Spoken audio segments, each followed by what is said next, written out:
সাংবাদিকতা যদি অব্যাহত থাকে তাহলে যে কোনো সরকার উপকৃত হতে পারে, প্রশাসন উপকৃত হতে পারে। নোবেলজয়ী অর্থনীতিবিদ অমর্ত্য সেন একটি অসাধারণ উক্তি করেছেন। তিনি লিখেছিলেন, খাদ্যের অভাবে দুর্ভিক্ষ হয়, দুর্ভিক্ষ হয় সঠিক তথ্যের অভাবে। এরপর তিনি ব্যাখ্যা করে বলেছেন, যে দেশে সাংবাদিকতা স্বাধীন এবং সাংবাদিকরা নির্বিঘ্নে কাজ করতে পারে, তারা সঠিক তথ্য সরকারকে সময় মতো সরবরাহ করতে পারে, সেই দেশে দুর্ভিক্ষ হওয়া সম্ভব। তিনি যথাযথ যুক্তি, তথ্য ও উপাত্ত বিশ্লেষণ করে থাকেন, কারণ সরকার সেই তথ্য প্রাপ্তির মাধ্যমে সচেতন হতে পারে এবং কিছু ব্যবস্থা গ্রহণ করতে পারে, এবং এই ব্যবস্থা গ্রহণের মধ্য দিয়ে দুর্ভিক্ষ এড়ানো সম্ভব। তিনি প্রতীকী অর্থে কথাটি বলেছেন, কিন্তু আমি মনে করি শুধু দুর্ভিক্ষ নয়, এই স্বাধীন সাংবাদিকতা যদি অব্যাহত থাকে তাহলে যে কোনো সরকার উপকৃত হতে পারে, প্রশাসন উপকৃত হতে পারে। কারণ তাদের কাছ থেকে সংবাদ পেয়ে তারা যদি যথাযথ ব্যবস্থা গ্রহণ করে, তাহলে সব না হলেও অধিকাংশ দুর্যোগ কিন্তু এড়ানো সম্ভব। এবং সাম্প্রতিক সময়ে দেশে বিদেশে বিভিন্ন ঘটনার মধ্য দিয়ে এটি প্রমাণিত হচ্ছে। লক্ষ্মীপুরের সাংবাদিক যারা রয়েছেন তাদেরকে আমি আন্তরিক ধন্যবাদ ও কৃতজ্ঞতা জানাই, কারণ আমি ব্যক্তিগত অভিজ্ঞতা থেকে বলতে পারি, তারা এমন কিছু সমস্যার প্রতি বিভিন্ন সময় আমার দৃষ্টি আকর্ষণ করছেন। কেউ সরাসরি কল করে, কেউ সামনাসামনি দেখা করে, কিংবা হোয়াটসঅ্যাপে কোনো মেসেজ।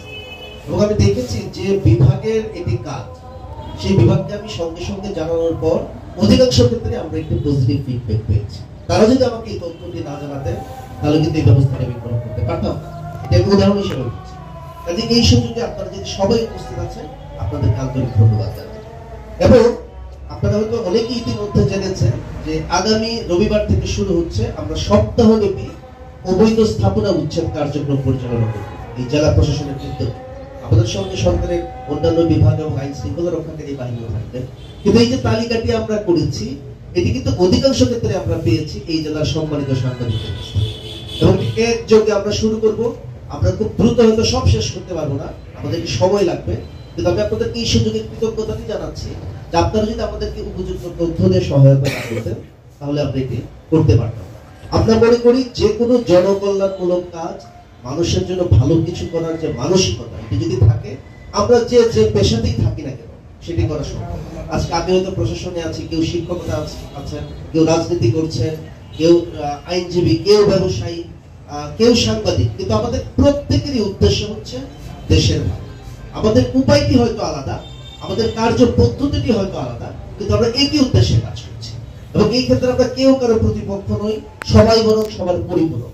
আমরা যদি একে অপরকে সহায়তা করি, তাহলে এই কাজটি অনেক বেশি সফল হবে, অনেক বেশি সার্থকতা মণ্ডিত হবে।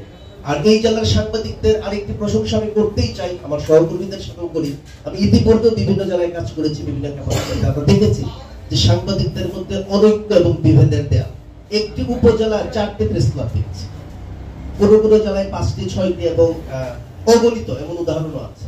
কিন্তু এই জায়গায় একটি শক্তিশালী ঐক্যবদ্ধ প্ল্যাটফর্ম আপনারা গঠন করেছে। আমি মনে করি অন্যান্য জেলার জন্য লক্ষ্মীপুর জেলার সাংবাদিকরা একটি অনুসরণীয় দৃষ্টান্ত স্থাপন করেছে, এবং এটি যদি আপনারা ধরে রাখতে পারেন, আপনারা সবাই কিন্তু উপকৃত হবে। আর শেষে যেটি বলতে চাই, যে একান্তই ব্যক্তিগত, খুব ছোটবেলা থেকেই সংবাদ মাধ্যমের সঙ্গে আমার ঘনিষ্ঠ সম্পর্ক। আমি বহু পত্র পত্রিকায় লেখালেখি করেছি, বিশেষ করে সাহিত্য বিষয়ে, এবং বহু ইলেকট্রনিক মিডিয়াতে টক শো, বিতর্ক সহ বিভিন্ন অনুষ্ঠান করেছি, এমনকি বৈশাখী টেলিভিশনের বাইরে হয়তো ইউটিউব খুঁজতে পাওয়াও যায়।